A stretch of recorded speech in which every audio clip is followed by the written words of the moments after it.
नमस्कार दोस्तों, स्वागत है अपने YouTube channel top trending GK में। दोस्तों, जैसे ही आरआरबी एनटीपीसी ग्रेजुएट 2024 का फाइनल रिजल्ट आया, कैंडिडेट के दिमाग में प्रश्न चल रहे हैं कि किस प्रकार से यहाँ पर कैंडिडेट को सिलेक्ट किया जा रहा है, क्योंकि 5 अलग अलग कैटेगरी की पोस्ट हैं। तो उनको कौन सी पोस्ट मिलेगी, रिजल्ट का पूरा लॉजिक आपको बताने वाला हूँ। टाइपिंग रिजल्ट कब आएगा, इस पर भी बात करने वाले। देखिए, एनटीपीसी 2024 वाली भर्ती में टोटल 5 कैटेगरी की पोस्ट है। इन 5 कैटेगरी में से फिलहाल जो फर्स्ट की 3 कैटेगरी आपको दिख रही है ना, चीफ कमर्शियल कम टिकट सुपरवाइजर, स्टेशन मास्टर और गुड्स ट्रेन मैनेजर, इनका रिजल्ट आया है। इनका डीवी का रिजल्ट, जिसे मैं कहूँगा 1:1 में कैंडिडेट सेलेक्ट किए गए हैं। पेंडिंग रिजल्ट की बात करें तो ये जूनियर अकाउंट असिस्टेंट कम टाइपिस्ट और सीनियर क्लर्क कम टाइपिस्ट दोनों ही टाइपिंग वाली पोस्ट है। और ध्यान दें, दोनों में ही C2 मेडिकल स्टैंडर्ड है। तो यहाँ पर इन 3 पोस्ट का इन्होंने पहले रिजल्ट दिया है और इनका डीवी शेड्यूल भी आ गया है। अब बात करते हैं इनका रिजल्ट कब आएगा और आपको कौन सी पोस्ट मिलेगी, ये कैसे तय होगा, उस पॉइंट पर आते हैं। उससे पहले आप नेक्स्ट 2026 के कोई भी रेलवे एग्जाम को टारगेट कर रहे हो तो मॉक टेस्ट लगाना बेहद आवश्यक है। ये आप text book pass pro join करके अटेम्प्ट कर सकते हो। आपको 2024 से लेकर 2026 तक के पेपर जो एग्जाम हुए हैं हूबहू मॉक फॉर्म में मिल जाएंगे, उनका एनालिसिस रहेगा। तो लिंक डिस्क्रिप्शन बॉक्स में, कूपन कोड TTG का लगा लेना। पहले केवल पास प्रो मैक्स वगैरह ये सारे थे ना, अभी ये ओनली पास हो गया है, जिसमें आपको सारे फीचर अवेलेबल मिलेंगे। कहने का मतलब जो स्टडी नोट्स आपको सब्जेक्ट वाइज मिल जाएंगे और रैंकर्स टेस्ट सीरीज है, एडवांस लेवल के टेस्ट मिल जाएंगे और एक साथ सारे एग्जाम्स के। ऐसा नहीं अब के यूपीएससी के अलग हैं, बैंकिंग के अलग है, नहीं, सभी एग्जाम्स हैं वो कवर यहाँ पर हो जाएंगे। एलाइट वगैरह सारा हटा। देखिए, मैं आपको कुछ हिंट देता हूँ। 2019 में इससे पहले एनटीपीसी का वैकेंसी आई थी और उसमें सारे रिजल्ट वगैरह क्लियर हुए हैं। 2022 में सबसे पहले एनटीपीसी का 7 सितंबर 2022 को मैं कहूँगा डीवी के लिए कैंडिडेट शॉर्टलिस्ट हुए थे 1:1 में। देखिए, 2019 में थोड़ा पैटर्न अलग था। उसमें CBT 2 है ना, वो पे लेवल वाइज था। जैसे पे लेवल 6 के लिए एक CBT 2 और 5 के लिए अलग था और 2-3 के लिए अलग था CBT 2। तो यहाँ पर उन्होंने जो 2019 में रिजल्ट निकाला था ना, उस समय भी उन्होंने शुरुआत में 2 पोस्ट का निकाला था जो पे लेवल 6 की थी, क्योंकि सभी का अलग अलग CBT 2 हुआ था। लेकिन अब की बार एक हुआ है, उसके बावजूद ये अलग अलग रिजल्ट निकाल रहे हैं।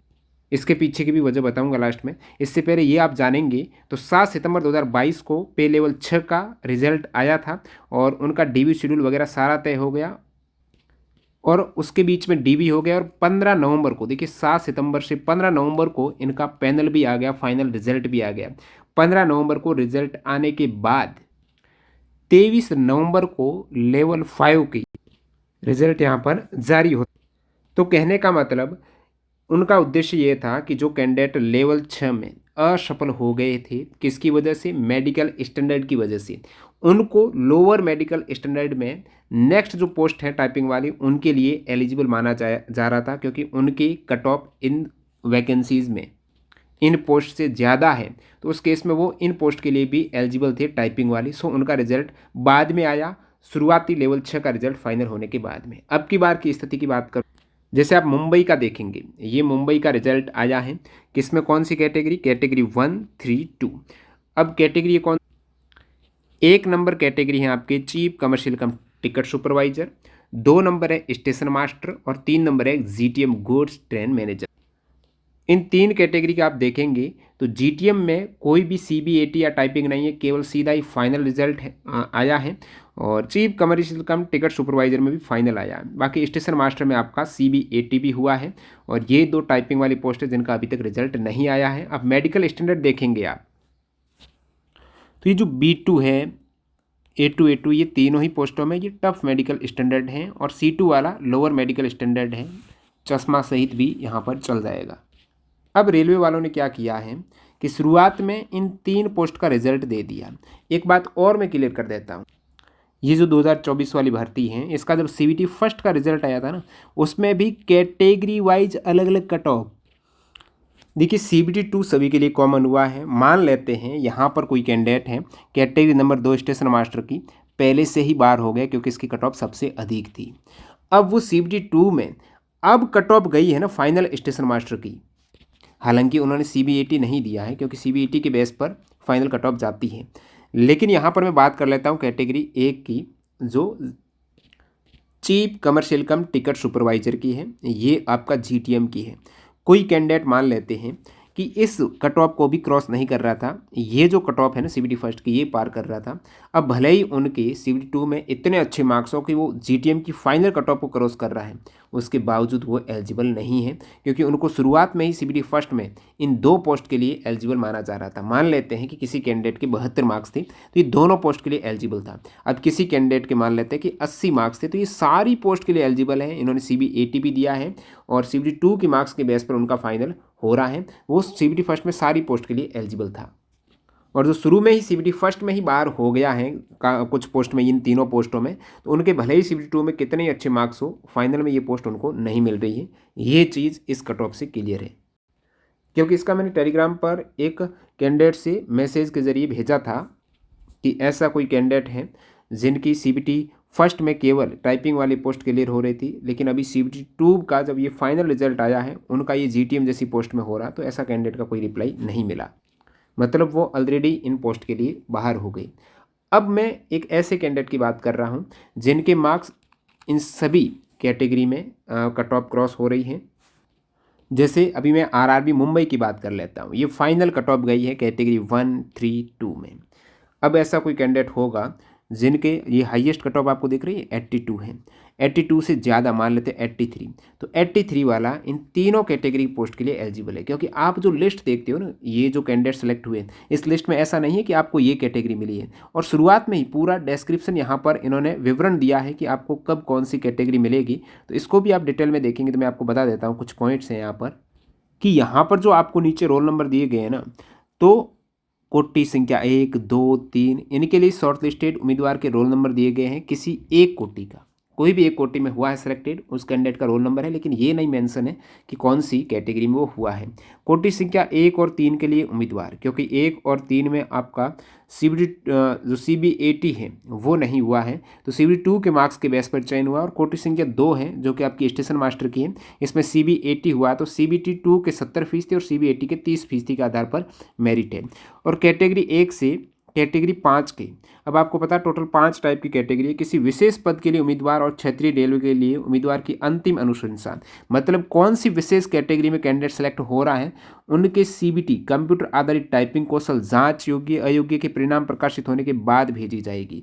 मतलब यहाँ पर कैटेगरी 1 से 5 तक कौन सी कैटेगरी में आपका सिलेक्शन हुआ है, वो जब टाइपिंग कौशल जांच योग्य अयोग्य यानी टाइपिंग में फेल पास हुआ है, उसके रिजल्ट के बाद यहाँ पर तय किया जाएगा कि उनको कौन सी कैटेगरी मिल रही है। ये अनुशंसा उनकी, अब ध्यान देना, एक तो CBTST यानी टाइपिंग के लिए वो क्वालिफाइंग हो उम्मीदवार की, फिर चिकित्सक की फिटनेस, क्योंकि इन सभी में अलग अलग मेडिकल स्टैंडर्ड है। तो इन मेडिकल स्टैंडर्ड जब कैंडिडेट, जैसे किसी कैंडिडेट ने A2 मेडिकल स्टैंडर्ड क्रॉस कर लिया, तो फिर देखा जाएगा कि और सारी कैटेगरी, जितनी भी कैटेगरी की पोस्ट है उनमें उनकी कट ऑफ ज़्यादा है, तो फिर देखा जाएगा कि उन्होंने कौन सी वरीयता भरी है, उस वरीयता के बेस पर उनका चयन होगा। एक बार दोबारा समझा देता हूँ क्या है चीज़, क्योंकि यहाँ पर नीचे इन्होंने ये भी दिया है कि यदि किसी उम्मीदवार का चिकित्सा मानक चिकित्सा से पहले चयन सूची में उनके नाम से सूचीबद्ध कोटि के लिए निर्धारित मानक से कम है, मतलब चिकित्सा से पहले उनका जैसे A2 मेडिकल स्टैंडर्ड वाली पोस्ट में चयन हो रखा है, लेकिन मेडिकल A2 है नहीं उनका, जैसे कि स्टेशन मास्टर हो गया, जो GTM गुड्स ट्रेन मैनेजर हैं, तो A2 मेडिकल स्टैंडर्ड है। तो फिर ये जांच की जाएगी क्या वो अपनी वरीयता क्रम में चुनी गई अन्य कोटियों में से किसी के लिए पात्र हैं, जैसे टाइपिंग वाली पोस्ट के लिए क्या वो पात्र हैं, यदि है तो उस कोटे की चयन सूची में उसे शामिल किया जाएगा। ऐसा नहीं है कि अच्छे मार्क्स हैं A2 वाली में नहीं हुआ तो बाहर कर देंगे, फिर लोअर वाली देखेंगे C2 में इनका हो रहा कि नहीं हो रहा। इससे दस्तावेज सत्यापन और चिकित्सा जांच पूरी होने के बाद ही लोअर योग्यता के आधार पर कुछ उम्मीदवारों को चयन सूची से बाहर किया जा सकता है। कहने का मतलब ये है कि एक ऐसा कैंडिडेट है जिनका स्टेशन मास्टर में तो हो रहा है कट ऑफ में, लेकिन उसका मेडिकल स्टैंडर्ड स्टेशन मास्टर वाला नहीं है, A2 नहीं है, और मार्क्स अच्छे हैं। A2 मेडिकल स्टैंडर्ड नहीं है, मार्क्स अच्छे हैं, जैसे कि उनके मार्क्स 90 हैं, ठीक है। लेकिन इन्होंने शुरुआत में ही लिस्ट यदि दे दी होती, जैसे कि ये अभी इसके साथ में टाइपिंग वाले कैंडिडेट का भी रिजल्ट जारी कर देते, तो उन कैंडिडेट को अपॉर्चुनिटी नहीं मिलती जिनके अच्छे मार्क्स थे और A2 मेडिकल स्टैंडर्ड नहीं है, क्योंकि यहाँ से टाइपिंग वाली पोस्ट में हालांकि कट ऑफ ज़्यादा जाती है, लेकिन किसी कैंडिडेट के बहुत अच्छे मार्क्स और A2 मेडिकल स्टैंडर्ड नहीं है तो फिर वो लोअर में आता है, टाइपिंग वाली पोस्ट में आता है, तो नीचे से कुछ कैंडिडेट टाइपिंग वाले बाहर हो सकते हैं। ये इन्होंने चीज़ स्पष्ट की। अब जैसे शुरुआत में इन्होंने ये रिजल्ट दे दिए तीनों के, ठीक है। अब आपको इनमें से कौन सी पोस्ट मिलेगी, मान लेते हैं ये ऐसा कैंडिडेट है जिनकी सारी कट ऑफ क्रॉस है, तो कौन सी पोस्ट मिलेगी ये अभी तय नहीं हुआ है। ये कब तय होगा, जब आपका मेडिकल हो जाएगा, उसके बाद लिस्ट आएगी पैनल वाली, उसमें तय होगा। अब आपका जैसे शुरुआती रुझान में पता चल जाता है, सीबीटी फर्स्ट में ही ऑलरेडी कट ऑफ थी, तो जिनका कैंडिडेट का पहले से ही सीबीटी फर्स्ट में नहीं हो रहा था, तो ये पोस्ट में ऑलरेडी वो बाहर है, इनको ये चीज़ तो पता चल गई है। लेकिन ऐसा कैंडिडेट है सीबीटी फर्स्ट में सारी कट ऑफ क्रॉस कर रहा है, और सीबीटी टू में भी उनके इतने अच्छे मार्क्स है कि सारी कट ऑफ क्रॉस कर रहा है, तो इनको तो बुला लिया गया है। इनका डीवी होगा, अभी मेडिकल होगा, और डीवी मेडिकल में यदि उनका 8 मेडिकल स्टैंडर्ड आ जाता है, ठीक है, यानी सबसे सारी पोस्ट के लिए वो एलिजिबल है, फिर देखेंगे उन्होंने अपने फॉर्म भरते वक्त प्रथम प्रायोरिटी पर कौन सी वैकेंसी दी है। अब उनका हाईएस्ट मान लेते कट ऑफ स्टेशन मास्टर की गई है, और लेकिन इसकी चीफ कमर्शियल कम टिकट सुपरवाइजर की, इनके कट ऑफ जो मार्क्स थे इससे भी ज़्यादा थे, फिर भी इन्होंने पहली वरीयता दी है स्टेशन मास्टर की, तो इनको मिलेगी स्टेशन मास्टर, भले ही इनके टॉप मार्क्स क्यों न, क्योंकि उनकी वरीयता के आधार पर फिर इनको पोस्ट मिलेगी। अब कोई कैंडिडेट है न तो A2 मेडिकल स्टैंडर्ड का है, न B2 मेडिकल स्टैंडर्ड का है। अब मान लेते कोई कैंडिडेट B2 मेडिकल स्टैंडर्ड का भी है, लेकिन ये वाली कट ऑफ क्रॉस नहीं कर रहा है, फिर वो कैंडिडेट को इन दो पोस्ट के लिए तो एलिजिबल नहीं मानेंगे, इसकी कट ऑफ भी क्रॉस नहीं है, फिर देखेंगे इनकी कट ऑफ, क्योंकि उस कैंडिडेट को फिर इनमें डाल देंगे, क्योंकि इनका फाइनल पैनल आएगा ना, उसके बाद इनका रिजल्ट आएगा, जो 2019 में आपको देखने को मिला। अब एक चीज़ और मेरे दिमाग में आ रही है कि शुरुआती इन 3 पोस्ट पर एक ऐसा कैंडिडेट है कि जिनकी सारी ये जो पोस्ट है ना, उनकी कट ऑफ से ज़्यादा मार्क्स है, लेकिन उन्होंने क्या किया कि पहली वरीयता पर मान लेते ये जूनियर अकाउंट असिस्टेंट कम टाइपिस्ट वाली पोस्ट भरी। आप कहेंगे ये छोड़कर क्यों भरी है, काफ़ी कैंडिडेट होते हैं जो ये ऑफिस वाली फिक्स टाइम ड्यूटी वाली पोस्ट है, JA है, इनको प्रथम वरीयता पर डालते हैं। अब उनका सारी पोस्ट पर हो रहा है, तो क्या शुरुआत में यदि पैनल आ जाता है तो इनको तो ये पोस्ट मिल जाएगी। तो अब की बार ये इस प्रकार कर सकते हैं कि इनका मेडिकल वगैरह सारा करवा दिया, तो उस केस में ये हो सकता है कि जब ये फाइनल पैनल आए उससे पहले ये वाला रिजल्ट भी देख लेंगे, साथ साथ ये भी देखेंगे ऐसे कैंडिडेट जो A2 medical standard B2 medical standard में नहीं हैं, तो उनको भी इनके साथ कंसिडर करेंगे यदि कोई अच्छे मार्क्स वाला है। तो यहाँ पर एक चीज़ तो स्पष्ट हो जाती है कि ये वाली ऊपर की पोस्ट है ना, ये खाली जाएगी कुछ, क्योंकि ऐसे कैंडिडेट, क्योंकि 1:1 में लिया कैंडिडेट को, और ऐसे कैंडिडेट होंगे ये मेडिकल स्टैंडर्ड में नहीं रहेंगे, तो इन वाली पोस्ट में जाएंगे ही, तो ये पोस्ट में दोबारा DV हो जाएगा लोअर द मेरिट लिस्ट में। जो बहुत कम मार्क्स से अभी भी रह गए हैं, तो अभी भी यहाँ पर आशा है, और अच्छे मार्क्स है जिन्होंने ये वाली पोस्ट है प्रथम प्रायोरिटी पर दी है, तो पहले कैंडिडेट को मेडिकल स्टैंडर्ड के अकॉर्डिंग यहाँ पर डालेंगे, और फिर जो वरीयता के अकॉर्डिंग भी यहाँ पर कैंडिडेट को डाला जाएगा यदि उनकी कट ऑफ से ज़्यादा मार्क्स है। इसलिए इन 2 पोस्ट की अभी तक मेरिट इन्होंने जारी नहीं की है, क्योंकि पहला इनका स्थिति देखेंगे, इनका मेडिकल स्टैंडर्ड देखेंगे, इनमें जो फेल हो रहे हैं उनको डालकर फिर इनकी तय करेंगे। अब आप कहेंगे ऐसे भी कैंडिडेट हो सकते हैं क्या कि जिनको ये वाली पोस्ट मिल जाए, कट ऑफ से ज़्यादा मार्क्स से ये वाली नहीं मिले, बिल्कुल CBT फर्स्ट से जो बाहर हो गए। अब जो ये टाइपिंग वाली पोस्ट की कट ऑफ आएगी ना, अभी जो आपकी कट ऑफ आई है इन 3 पोस्ट की, इनसे ज़्यादा आने की, पिछली 2019 का मैंने चेक किया है, टाइपिंग वाली पोस्ट की कट ऑफ है इन एबो जो ऊपर वाले पे लेवल है, इनसे ज़्यादा कट ऑफ गई है। इसकी वजह क्या है, CBT फर्स्ट में ही कैंडिडेट यहाँ पर बाहर हो गए, मतलब CBT 2 में कैंडिडेट का कंपटीशन रहा नहीं है इनके साथ। ये वाले कैंडिडेट हैं CBT 2 में अच्छे मार्क्स लाएंगे, और इसमें उनका नहीं होगा तो फिर यहीं जाएंगे ही, क्योंकि ये CBT फर्स्ट में ही बाहर हो गए, इसलिए इनकी कट ऑफ है अक्सर ज़्यादा जाती हैं। 2019 का मैंने चेक किया GTM वगैरह से। अब आप कहेंगे हमारा जो टाइपिंग वाला रिजल्ट कब आएगा, तो सबसे पहले तो ये DV करवा रहे हैं। जैसे जो अभी आप रांची का DV शेड्यूल देखेंगे तो 1 जून 2026 तक DV चलने वाली है। DV के जस्ट 10 से 15 दिन बाद रिजल्ट जारी कर सकते हैं, तो जून में आपका रिजल्ट आ जाएगा। तो जून में ही आपका रिजल्ट आने के मतलब जून एंडिंग तक टाइपिंग वाला रिजल्ट आने की संभावना है, जून एंडिंग तक। अब देखिए और कोई डाउट वो आप कमेंट सेक्शन बताना, और बाकी RRB NTPC ग्रेजुएट के जो लेटेस्ट एग्जाम हुए मार्च 2026 में, इनके पूरे GK GS 900 जो आपके सिलेबस में दे रखा है ना NTPC के, उनके अकॉर्डिंग चैप्टर वाइज सब टॉपिक वाइज यहाँ पर क्वेश्चंस को वर्गीकृत किया गया है। जैसे आप इतिहास का देखेंगे तो इतिहास में भी हमने प्राचीन भारत, मध्यकालीन भारत है, आधुनिक भारत में देखा तो फिर ये आंदोलन वगैरह के ज़्यादा सवाल हैं, और मध्यकालीन भारत में आप देखेंगे तो मिक्स क्वेश्चंस है, प्राचीन भारत में आप देखेंगे तो यहाँ पर सिंधु घाटी सभ्यता से अधिकतम सवाल है। तो ये चीज़ अभी लेटेस्ट पैटर्न कंफर्म करती है, और प्रत्येक सवाल डिटेल में आपको मिल जाएगा, लिंक डिस्क्रिप्शन बॉक्स।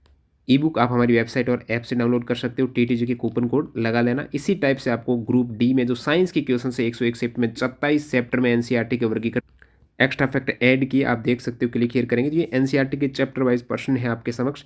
तो लिंक यहाँ पर भी डिस्क्रिप्शन बॉक्स में मिल जाएगी इस ई बुक की। इसी प्रकार सारी रेलवे के लेटेस्ट एग्जाम की करंट अफेयर्स हो गए, जीके की हो गई, वो आपको हमारी वेबसाइट और ऐप पर अवेलेबल मिल जाएगी। मिलते हैं नई वीडियो में, धन्यवाद।